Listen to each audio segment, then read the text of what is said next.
Hello दोस्तों, कैसे आप सब? आशा करते हैं आप सब अच्छे होंगे। तो दोस्तों, आज की वीडियो में हम लोग बात करने वाले हैं Bihar कॉम्बिनेट entrance competitive examination board में आप लोगों की न्यू वैकेंसी है, जो कि दोस्तों यहाँ पे जूनियर रेसिडेंट के लिए रहेगी दोस्तों। ठीक है, अभी हम लोग इसके रजिस्ट्रेशन की फॉर्म पे आ रखे हैं, तो इसका आप लोग ऑफिशियल नोटिफिकेशन देख सकते हैं दोस्तों, जो कि स्वास्थ्य विभाग बिहार सरकार, ठीक है, जो कि दोस्तों इसका आवश्यक सूचना आप लोग यहाँ पे पढ़ सकते हैं, जो कि यहाँ पे देख सकते हैं। राज्य के चिकित्सा महाविद्यालयों एवं अस्पतालों में जूनियर रेसिडेंट टेन्योर 1 वर्ष के पदों पर नियुक्ति के लिए पैनल निर्माण हेतु, ठीक है। तो यहाँ पे आवश्यक सूचना आप लोगों को देख लेनी है, जिसकी दोस्तों यहाँ पे इसकी जो एजुकेशन रहेगी दोस्तों, आप लोग देख सकते हैं जूनियर रेसिडेंट के लिए, ठीक है। तो यहाँ पे एमबीबीएस डिग्री पास आप लोग का होना चाहिए। और यहाँ पे आयु सीमा की आप लोग बात करेंगे तो यहाँ पे जनरल मेल कैटेगरी मेल के लिए जो एज रहेगी यहाँ पे जनरल में, ठीक है, 37, और फीमेल जनरल में जो रहेगी वो 40 रहेगी, ठीक है। और यहाँ पे ओबीसी के लिए जो मेल एंड फीमेल के लिए जो एज रहेगी वो यहाँ पे 40 साल रखी गई है। एंड दोस्तों यहाँ पे SC ST के लिए जो मेल एंड फीमेल की एज रखी गई है वो 42 साल तक रखी गई है, ठीक है। तो आप लोगों को यहाँ पे चेक कर लेना है, जो कि आरक्षण किसको कैंडिडेट को मिल रहा है, ठीक है। तो यहाँ पे आप लोगों को चेक करना है दोस्तों, ठीक है। तो इसका नीचे आप लोग आएंगे तो यहाँ पे आप लोगों को इसकी वेबसाइट साइट मिल जाती है, ठीक है। एंड यहाँ पे सैलरी अर्ली का भी आप लोग चेक कर सकते हैं। उसके बाद दोस्तों यहाँ पे ऑफिशियल वेबसाइट चेक कर सकते हैं। तो यहाँ पे अप्लाई कैसे करना है उसके बारे में यहाँ पे स्टेप बता रखे हैं आप लोगों को, ठीक है। तो अभी हम इसी में बात करेंगे कि आप लोगों को इसमें फॉर्म कैसे फिलअप करना है। तो चलिए दोस्तों, इसी पे बात करते हैं स्टेप बाय स्टेप आप लोगों को अप्लाई कैसे करना है। अप्लाई की डेट आप लोग देख सकते हैं, तो जो कि यहाँ पे 28 सितंबर से लेके 12 अक्टूबर तक आप लोग फॉर्म भर पाएंगे। एंड जो यहाँ पे करेक्शन की डेट रहेगी आप लोगों की 13 अक्टूबर से 14 अक्टूबर तक 2 दिन का यहाँ पे टाइम मिलता है, ठीक है, फॉर्म को करेक्शन करने के लिए। तो दोस्तों चलिए अभी हम लोग इसके रजिस्ट्रेशन के फॉर्म पे आ जाते हैं, ठीक है। तो दोस्तों हम लोग आ चुके हैं इसके रजिस्ट्रेशन के फॉर्म पे। तो इसका लिंक हम लोग इस वीडियो के डिस्क्रिप्शन पे डाल देंगे। तो जैसे आप लोग अप्लाई वाले लिंक पे क्लिक करेंगे तो आप लोग भी इस पेज पे आ जाएंगे, ठीक है। तो यहाँ पे अप्लाई करने के लिए स्टेप दे रखे हैं, ठीक है। तो यहाँ से भी चेक कर सकते हैं एंड इसका अटैचमेंट आप लोग यहाँ पे भी डाउनलोड कर सकते हैं, ठीक है, यहाँ से। तो दोस्तों अभी हम लोग इसमें यहाँ पे भी आप लोगों को डेट मिल जाती है, ठीक है, अप्लाई की। तो यहाँ पे अभी हम लोग इसमें रजिस्ट्रेशन करेंगे। तो सबसे ऊपर आप लोग को ऑप्शन मिलता है न्यू रजिस्ट्रेशन का, ठीक है, इस पर क्लिक करेंगे। एंड यहाँ पे न्यू रजिस्ट्रेशन में आप लोग का जूनियर रेसिडेंट 2024, तो यहाँ पे नेम और पोस्ट आप लोग की सिलेक्ट आ चुकी है। उसके बाद दोस्तों यहाँ पे देखते हैं जो कि are you regular employ of Bihar health service में अगर आप लोग हैं तो आप लोगों को यस करना, अदरवाइज यहाँ पे सिंपल नो करेंगे, ठीक है। अगर आप लोग, ठीक है, यस करेंगे तो यहाँ पे एलिजिबल नहीं रहेंगे। नेक्स्ट हम लोग देखेंगे यहाँ पे are you continue as junior resident in any hospital, ठीक है। अगर आप लोग किसी भी हॉस्पिटल में जूनियर रेसिडेंट का काम करते हैं तो यस, अदरवाइज नो। उसके बाद कैंडिडेट का यहाँ पे नेम देना है, फर्स्ट नेम, मिडिल नेम है तो फिल करना है, अदरवाइज स्किप करके आप लोगों को अपना लास्ट नेम फिल करना है। उसके बाद आप लोगों को यहाँ पे अपना नेम को कंफर्म करना है, first name, middle name and last name को, ठीक है। उसके बाद हम लोग देखेंगे दोस्तों यहाँ पे आप लोगों को अपना मोबाइल नंबर देना है। तो यहाँ पे जैसे आप लोग अपने मोबाइल नंबर फिलअप करेंगे उसके बाद आप लोगों को यहाँ पे सेंड मोबाइल नंबर करना है। तो आपके मोबाइल नंबर पे OTP आएगी, तो उस OTP को आप लोगों को यहाँ पे वेरीफाई करना है, ठीक है। तो यहाँ पे देख सकते हैं मोबाइल वेरिफिकेशन कोड पे आप लोगों को OTP फिल करनी है, वेरीफाई कर लेना है, ठीक है। उसके बाद दोस्तों देखेंगे हम लोग नीचे जो कि ईमेल एड्रेस, तो यहाँ पे आप लोगों को अपनी ईमेल ID फिल करनी है। जो भी ईमेल ID आप लोग देंगे उसको आप लोग यहाँ पे सेंड ईमेल एड्रेस करेंगे तो आपकी ईमेल में भी OTP आएगी, उस OTP को आप लोग यहाँ पे वेरिफिकेशन कोड में डाल के वेरीफाई करना है। उसके बाद देखेंगे आप लोग को यहाँ पे पासवर्ड क्रिएट करना है दोस्तों। तो यहाँ पे 8 से 20 कैरेक्टर के बीच में आप लोग को एक स्ट्रॉन्ग पासवर्ड क्रिएट करके यहाँ पे पासवर्ड को कंफर्म कर लेना है। उसके बाद यहाँ पे select your proof of identity, ठीक है। तो यहाँ पे PAN card, driving licence, passport, voter ID, तो इनमें से कोई भी आप लोग यहाँ पे आइडेंटिटी कार्ड सिलेक्ट करना है। उस आइडेंटिटी कार्ड का आप लोगों को यहाँ पे जो भी सिलेक्ट करेंगे, ठीक है, उसका आप लोग को यहाँ पे नंबर दे देना है आइडेंटिटी कार्ड का। नेक्स्ट यहाँ पे सिक्योरिटी क्वेश्चन, तो इन क्वेश्चन में से जो भी क्वेश्चन आप लोग सिलेक्ट कर रहे हैं उस क्वेश्चन का आप लोग को यहाँ पे सिक्योरिटी क्वेश्चन का यहाँ पे आप लोग को आंसर दे देना है, ठीक है। जो भी आप इसका आंसर है आप लोग को अपने अकॉर्डिंग यहाँ पे दे देना है। उसके बाद हम लोग देखेंगे इंटर सिक्योरिटी पिन, तो यहाँ पे आप लोगों को पिन फिल करना है, ठीक है, जो कि captcha code and sign in कर लेना है। जैसे ही साइन इन करेंगे दोस्तों आप लोग का यहाँ पे वेरीफाई के लिए आ जाएगा, तो आप लोग को अपनी डिटेल चेक कर लेनी है एंड रजिस्टर कर लेना है, ठीक है। जैसे रजिस्टर करेंगे आपका सक्सेसफुल हो जाएगा दोस्तों, ठीक है। उसके बाद आप लोग को यहाँ पे देख सकते हैं जितने स्टेप है ये सारे स्टेप कंप्लीट करने हैं। तो चलिए अभी हम लोग यहाँ पे साइन इन के ऑप्शन पे क्लिक करेंगे। जैसे ही साइन इन के ऑप्शन पे क्लिक करेंगे दोस्तों तो यहाँ पे देखते हैं अभी हम लोग यहाँ पे लॉगिन का पेज है, ठीक है। तो यहाँ से अभी हम लोग इसको लॉगिन कर लेंगे। जो ईमेल आईडी आप लोगों ने रजिस्ट्रेशन करते टाइम दे रखी है वो ईमेल आईडी देनी है, एंड जो पासवर्ड क्रिएट किया था वो पासवर्ड आप लोग को यहाँ पे देने के बाद कैप्चा कोड फिल करके इसको साइन इन करना है। जैसे साइन इन करेंगे दोस्तों आप लोग देखते हैं यहाँ पे पर्सनल डिटेल आ चुकी है आप लोगों की, ठीक है। रजिस्ट्रेशन करने के बाद आपकी पर्सनल डिटेल, तो यहाँ पे आप लोग को अपनी पर्सनल डिटेल दे देनी है। तो सबसे पहले आप कैंडिडेट का यहाँ पे नेम ऑटोमेटिक सिलेक्ट रहेगा, उसके बाद father name and mother name. Next हम लोग देखेंगे यहाँ पे are you permanent resident of Bihar. अगर आप लोग बिहार के हैं तो आपको यहाँ पे यस करना है, अदरवाइज आप लोग नो करेंगे, ठीक है। नेक्स्ट आप लोग को यहाँ पे जेंडर सेलेक्ट करना है। जेंडर के बाद आप लोग अपना जेंडर को यहाँ पे कंफर्म करना है। उसके बाद आप लोग यहाँ पे कैटेगरी, अगर आप लोग यहाँ पे अदर स्टेट से अप्लाई करें तो आप लोग यहाँ पे अनरिजर्व कैटेगरी रहेगी, ठीक है। अगर आप लोग यहाँ पे बिहार के हैं तो आप लोग को यहाँ पे अपनी कैटेगरी सिलेक्ट करनी है। जिस भी कैटेगरी से आप लोग यहाँ पे बिलोंग करते हैं वो कैटेगरी आपको सिलेक्ट करनी है, एंड अपनी कैटेगरी को आप लोग को यहाँ पे वेरीफाई करना है, ठीक है। नेक्स्ट हम लोग यहाँ पे अपनी कैटेगरी को सिलेक्ट करके उसको वेरीफाई कर लेंगे। उसके बाद देखेंगे दोस्तों यहाँ पे, ठीक है। तो दोस्तों यहाँ पे डिसेबल कोटा सीट से अगर आप लोग आते हैं तो आपको यहाँ पे यस करना है, अदरवाइज आप लोग को यहाँ पे नो करना है, ठीक है। नेक्स्ट हम लोग देखेंगे यहाँ पे आर यू वर्ड, ठीक है। अगर आप लोग फ्रीडम फाइटर हैं तो आप लोग को यहाँ पे यस करना है, अदरवाइज आप लोग को यहाँ पे नो करना है। उसके बाद देखेंगे दोस्तों, ठीक है, are you registered MCI NMC state medical counselling से है तो यस करने के बाद आप लोग को यहाँ पे अपना मेडिकल काउंसलिंग रजिस्ट्रेशन नंबर देना है, ठीक है। अगर नहीं है तो आप लोग सिंपल नो भी कर सकते हैं। नेक्स्ट हम लोग देखेंगे यहाँ पे डेट ऑफ बर्थ आप लोग को यहाँ पे अपनी, तो यहाँ पे आप लोग को अपना डेट ऑफ बर्थ देना है, ठीक है। जो भी आप लोगों की यहाँ पे डेट ऑफ बर्थ रहेगी। तो चलिए यहाँ पे डेट ऑफ बर्थ हम एक डेमो के लिए यहाँ पे फिलअप कर रहे हैं, ठीक है। तो आप लोगों को अपनी एक्चुअल डेट ऑफ बर्थ यहाँ पे देनी है। उसके बाद आप लोग को अपना डेट ऑफ बर्थ को यहाँ पे कंफर्म कर लेना है दोस्तों। इतना करने के बाद आप लोगों की यहाँ पे एज काउंट हो जाएगी। उसके बाद दोस्तों आप लोगों को यहाँ पे मार्क्स ऑफ आइडेंटिफिकेशन, ठीक है। तो यहाँ पे दोस्तों आप लोगों के शरीर में जो भी मार्क्स है, ठीक है, जो कि बॉडी मार्क्स, ठीक है, जो भी पहचान घाव है आपके या चिन्ह है या कोई भी जो भी है दोस्तों पहचान चिन्ह, उसको आप लोग को यहाँ पे लिख लेना है, ठीक है। उसके बाद देखेंगे यहाँ पे परमानेंट एड्रेस। तो परमानेंट एड्रेस आप लोगों को यहाँ पे दे देना अपना, जो कि यहाँ पे आप लोगों का address line 1, address line 2, address line 3, ठीक है। उसके बाद आप लोगों को यहाँ पे अपना स्टेट बिहार, ठीक है। नेक्स्ट आप लोगों को यहाँ पे अपनी डिस्ट्रिक्ट एंड यहाँ पे पिन कोड आप लोगों को लिख लेना है।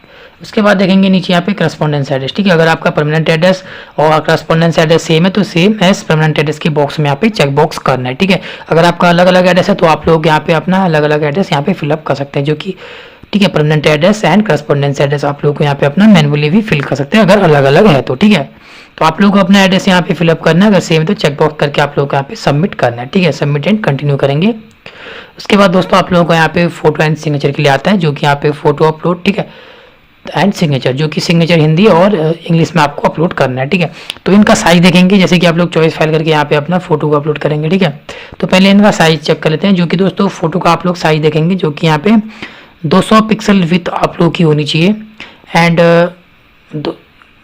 250 आप लोगों की यहाँ पे हाइट रहेगी, ठीक है, पिक्सल में, एंड केबी साइज की 100 केबी से कम जेपीजी फॉर्मेट में अपलोड करना है। सिग्नेचर का भी देखेंगे तो यहाँ पे 300 पिक्सल विथ रहेगी एंड 100 पिक्सल आप लोग की हाइट रहेगी, 100 MB से कम का होगा, ठीक है। ओनली यहाँ पे जेपीजी फॉर्मेट में अपलोड करना है आप लोगों को, ठीक है। सिग्नेचर इंग्लिश वाला सिग्नेचर को, एंड इंग्लिश और हिंदी सिग्नेचर का सेम रहेगा, 300 pixel with and 100 pixel height, ठीक है, और 100 केबी से कम का होगा साइज और जेपीजी फॉर्मेट में। तो दोस्तों आप लोग को यहाँ पे पिक्सल में कन्वर्ट कैसे करना है तो वो अभी हम लोग देखेंगे, ठीक है, स्टेप बाय स्टेप। तो चलिए, जो कि हम लोग यहाँ पे सबसे पहले फोटो को रिसाइज कैसे करते हैं उसके बारे में देखते हैं, ठीक है। तो यहाँ पे आप लोगों ने साइज देख लिया होगा, ठीक है, फोटो का यहाँ पे देख सकते हैं 200 पिक्सल आप लोग की विथ है, 250 पिक्सल आप लोग की हाइट है, ठीक है। तो चलिए यहाँ पे हम लोग सबसे पहले आप लोग को अपने गूगल क्रोम पे आना है, ठीक है। गूगल क्रोम पे आप लोग को सर्च करना है फोटो रिसाइज। जैसे आप लोग इतना सर्च करेंगे फोटो रिसाइज, ठीक है, तो यहाँ पे देख सकते हैं इमेज रिसाइज इजीली रिसाइज, ठीक है। इस वाली वेबसाइट पे क्लिक करेंगे तो यहाँ पे सिलेक्ट इमेज का ऑप्शन आएगा। तो आपको अपनी इमेज, भी इमेज को आप लोग यहाँ पे रिसाइज करना चाहते हैं उस इमेज को आप लोग को यहाँ पे सिलेक्ट करना है। तो हम लोग एक इमेज को यहाँ पे सिलेक्ट कर लेंगे, ठीक है। अगर आप लोग अपने मोबाइल से यहाँ पे रिसाइज कर रहे हैं या फॉर्म फिलअप कर रहे हैं तो आपको यहाँ पे ऊपर 3 ऑप्शन या नीचे 3 ऑप्शन देखने को मिलेंगे, ठीक है, रिसाइज, क्रॉप एंड फिलअप का। तो आप लोगों को यहाँ पे रिसाइज के ऑप्शन पे क्लिक करना है। उसके बाद आप लोगों को यहाँ पे रिसाइज का सेटिंग दिख जाएगी, जो कि विथ और हाइट, ठीक है। तो आप लोगों को पिक्सल में सिलेक्ट करना है। उसके बाद सबसे पहले आप लोगों को यहाँ पे लॉक एस्पेक्ट रेशियो में आपका क्लिक रहेगा, तो अनक्लिक करके ही आप लोगों को यहाँ पे विथ और अपनी हाइट यहाँ पे देनी है, ठीक है। विथ कितना था 200 एंड आप लोगों की हाइट कितनी थी 250, ठीक है, वो आप लोगों को यहाँ पे देना है विथ और हाइट। एंड नेक्स्ट हम लोग नीचे आएंगे। नीचे आने के बाद आप लोग यहाँ पे देख सकते हैं जो कि यहाँ पे टारगेट फाइल साइज, ठीक है। तो यहाँ पे जो भी फाइल साइज है तो आप लोग को यहाँ पे केबी साइज दे देना है अपना। तो केबी साइज देने के बाद इसको हम लोग जेपीजी में सेव करेंगे एंड रिसाइज इमेज करेंगे। जैसे ही रिसाइज करेंगे तो हमारी यहाँ पे रिसाइज हो चुकी है, ठीक है। पहले हमारी 13 MB की थी, अभी हमारे यहाँ पे 25 KB की हो चुकी है, 25 KB की हो चुकी है, ठीक है। तो इसको हम लोग यहाँ पे डाउनलोड कर लेंगे। जैसे डाउनलोड करेंगे आप लोग का यहाँ पे डाउनलोड हो जाता है, ठीक है। तो इसको हम लोग यहाँ पे जो कि हमारी अपलोड फोटो है तो इस पर हम लोग चॉइस फाइल करेंगे। तो यहाँ से आप लोग को अपनी फोटो को अपलोड कर लेना है, ठीक है। 25 KB की हो चुकी है, तो यहाँ पे हमारा आ चुका है। इसको जैसे ही आप लोग अपलोड करेंगे, ठीक है, तो यहाँ पे अपलोड के ऑप्शन में क्लिक करेंगे तो आपकी फोटो यहाँ पे अपलोड हो जाएगी। एंड आप लोगों का यहाँ पे इंग्लिश में सिग्नेचर, ठीक है। इंग्लिश और हिंदी का सेम ही यहाँ पे जो कि पिक्सल है, ठीक है। 300 पिक्सल विथ एंड 100 पिक्सल आप लोग की हाइट मांग रखी है, ठीक है। तो सेम प्रोसेस रहेगा दोस्तों आप लोग को। तो यहाँ पे आप लोग को रिसाइज करना है फोटो जो कि सिग्नेचर इंग्लिश में एंड हिंदी में, ठीक है। तो आप लोगों को हिंदी में भी अपना सिग्नेचर करके यहाँ पे अपलोड कर लें दोस्तों। प्रोसेस सबका सेम रहेगा जैसे करना है, ठीक है। एंड यहाँ पे पिक्सल साइज आप लोग चेक कर सकते हैं। तो उसके बाद आप लोग को यहाँ पे सेव एंड नेक्स्ट करना है, ठीक है। फोटो सिग्नेचर अपलोड करने के बाद उसके बाद हम लोग देखेंगे दोस्तों आप लोगों का यहाँ पे एजुकेशन के लिए आता है, ठीक है। तो एजुकेशन आप लोग को यहाँ पे फिल कर लेनी है, जो कि सबसे पहले आप लोग को यहाँ पे अंडर ग्रेजुएशन, ठीक है, जो कि अंडर ग्रेजुएट है हमारा। तो यहाँ पे MBBS कोर्स पास फ्रॉम, तो आपने MBBS कहाँ से करके रखा है वो स्टेट आप लोग को यहाँ पे सिलेक्ट करनी है, जिस भी स्टेट से आप लोगों ने अपनी MBBS कर रखी है, ठीक है। उसके बाद हम लोग देखेंगे स्ट्रीम ऑटोमेटिक सिलेक्ट रहेगी। उसके बाद आप लोग को अपना MBBS का कॉलेज नेम एंड अपना यूनिवर्सिटी नेम देना है। उसके बाद देखेंगे दोस्तों यहाँ पे डिटेल ऑफ प्रोफेशनल पास, ठीक है। तो यहाँ पे फर्स्ट ईयर प्रोफेशनल आप लोगों ने कौन से मंथ और कौन से ईयर पे पास कर रखी है वो आप लोग को यहाँ पे दे देना है, ठीक है। तो चलिए फर्स्ट ईयर का हम लोग देते हैं, कौन सा मंथ है एंड कौन सा ईयर आप लोगों ने पास किया है, ठीक है। इसी प्रकार फर्स्ट ईयर प्रोफेशनल का हम लोग यहाँ पे परसेंटेज देंगे। तो कितनी परसेंटेज थी आप लोग की फर्स्ट ईयर में, एंड जो कि परसेंटेज देने के बाद आप लोगों का यहाँ पे नंबर ऑफ अटैम्प्ट, ठीक है। तो आपने फर्स्ट ईयर कितने अटैम्प्ट पे यहाँ पे करके फर्स्ट अटैम्प्ट पे किया है या सेकंड अटैम्प्ट पे, ठीक है, वो आप लोग को यहाँ पे दे देना है। तो इसी प्रकार आप लोग को यहाँ पे अपनी MBBS की डिटेल दे देनी है। तो सेकंड ईयर प्रोफेशनल, ठीक है, ये आप लोगों ने कौन से मंथ कौन से ईयर पे क्लियर कर रखी है वो आप लोग को यहाँ पे देना है, अपना मंथ और ईयर। उसके बाद हम लोग देखेंगे यहाँ पे अपना सेकेंड ईयर का जो कि परसेंटेज कितनी बनी थी आप लोगों की वो देनी है, एंड नंबर ऑफ अटैम्प्ट, ठीक है, कितने अटैम्प्ट पे आप लोगों ने अपना सेकेंड ईयर क्लियर किया था। एंड नेक्स्ट हम लोग देखेंगे यहाँ पे फाइनल प्रोफेशनल जो कि पार्ट 1 के लिए, ठीक है। तो कौन से ईयर पे आप लोगों ने पास किया था, ईयर और मंथ आप लोगों को यहाँ पे सिलेक्ट करना है। उसके बाद आप लोगों को यहाँ पे अपनी परसेंटेज देनी है, ठीक है, जो कि फाइनल प्रोफेशनल पार्ट 1 के लिए। तो यहाँ पे कितनी परसेंटेज रही थी आपकी वो परसेंटेज देना है, एंड नंबर ऑफ अटैम्प्ट कितने टाइम पे आप लोगों ने क्लियर किया था। नेक्स्ट आप लोग यहाँ पे फाइनल प्रोफेशनल जो कि पार्ट 2 के लिए, ठीक है। तो कौन सा मंथ कौन सा ईयर पे आप लोगों ने यहाँ पे फाइनल किया है वो आप लोग को मंथ ईयर देना है। उसके बाद आप लोग को यहाँ पे अपना परसेंटेज देना है। परसेंटेज देने के बाद आप लोग यहाँ पे नंबर ऑफ अटैम्प्ट, ठीक है। तो आप लोग को यहाँ पे अपना सिलेक्ट कर लेना है। उसके बाद दोस्तों हम लोग देखेंगे यहाँ पे अपनी MBBS की डिग्री देने के बाद जो कि यहाँ पे पोस्ट ग्रेजुएट की डिटेल, ठीक है। अगर आप लोगों ने किया है तो आपको यहाँ पे यस करके डिटेल देनी है, अदरवाइज सिंपल नो करके आप लोग सेव एंड कंटिन्यू कर सकते हैं, ठीक है। तो अगर आप लोगों ने किया है तो आप लोग यहाँ पे यस करेंगे। तो आप लोगों को यहाँ पे अपनी डिग्री की डिटेल देनी है, जो कि यहाँ पे नेम ऑफ डिग्री, ठीक है, जो भी आप लोगों ने किया है MS या MD, ठीक है, जो भी आप लोगों ने किया है दोस्तों यहाँ पे आप लोगों को सिलेक्ट करना है। एंड उसके बाद आप लोगों को यहाँ पे अपना नेम ऑफ कॉलेज एंड यहाँ पे नेम ऑफ यूनिवर्सिटी, उसके बाद आप लोगों को यहाँ पे पासिंग अपना मंथ एंड ईयर यहाँ पे सिलेक्ट करना है। उसके बाद आप लोगों को यहाँ पे अपना जो कि स्टेट, ठीक है, पासिंग स्टेट, एंड उसके बाद आप लोगों को यहाँ पे नेम ऑफ स्पेशलाइजेशन यहाँ पे दे देना है, ठीक है। किया है तो यस, अदरवाइज नो करके आपको यहाँ पे देख सकते हैं, ठीक है। अगर आप लोग देख सकते हैं अगर कोई डिप्लोमा कोर्स कर रखा है आपने तो उसमें भी आप लोग यस कर सकते हैं। यस करने के बाद अपने डिप्लोमा का यहाँ पे डिटेल दे सकते हैं, अदरवाइज डिग्री एंड डिप्लोमा आप लोग सिंपल नो करके यहाँ पे सेव एंड नेक्स्ट कर सकते हैं, ठीक है। अगर आप यहाँ पे डिप्लोमा भी किया है तो आप लोग ने यस करके यहाँ पे आप लोग डिप्लोमा कोर्स का नेम देना। उसके बाद आप लोग ना कॉलेज या यूनिवर्सिटी नेम, ठीक है। उसके बाद आप लोग अपना पासिंग ईयर यहाँ पे देना, तो जो कि प्रोसेस यहाँ पे सेम ही रहेगा। उसके बाद आप लोग यहाँ पे अपना पासिंग स्टेट, ठीक है। उसके बाद पासिंग स्टेट के बाद आप लोगों को यहाँ पे अपना, तो चलिए पासिंग स्टेट के बाद आप लोग को यहाँ पे नेम ऑफ स्पेशलाइजेशन यहाँ पे दे देना है, ठीक है। उसके बाद आप लोग यहाँ पे सेव एंड नेक्स्ट कर सकते हैं, ठीक है। नहीं किया है तो आप लोग यहाँ पे सिंपल नो करके भी सेव एंड नेक्स्ट कर सकते हैं। उसके बाद आप लोग को यहाँ पे जो कि एप्लीकेशन रिव्यू आ जाएगा, ठीक है। उसके बाद दोस्तों आप लोग को यहाँ पे 1 बाय 1 अपना यहाँ पे रिव्यू करना है। अगर सब कुछ ठीक है तो आप लोग को नीचे स्क्रॉल डाउन करना है। तो चलिए हम लोग नीचे स्क्रॉल डाउन करेंगे, ठीक है। एंड यहाँ पे आप लोगों का डॉक्यूमेंट आता है। उसके बाद आप लोग को यहाँ पे आई सर्टिफाइड एट द अब स्टेटमेंट आर ट्रू, इस बॉक्स में हम लोग यहाँ पे डिक्लेयर कर देंगे, ठीक है, चेक बॉक्स करेंगे। एंड यहाँ पे नीचे आएंगे प्रोसीड टू पेमेंट। जैसे प्रोसीड टू पेमेंट करेंगे हम लोग पेमेंट की पेज पे आते हैं। तो यहाँ पे credit card, debit card, net banking, UPI, wallet, QR code, ठीक है, मैं आपको सजेस्ट करूंगा दोस्तों, आप लोगों को या तो अपने डेबिट कार्ड से ही पेमेंट करनी है या अपने नेट बैंकिंग से पेमेंट कर लेनी है, ठीक है। तो दोस्तों जैसे ही पेमेंट करते हैं आप लोगों का यहाँ पे फॉर्म कंप्लीट हो जाता है दोस्तों, ठीक है।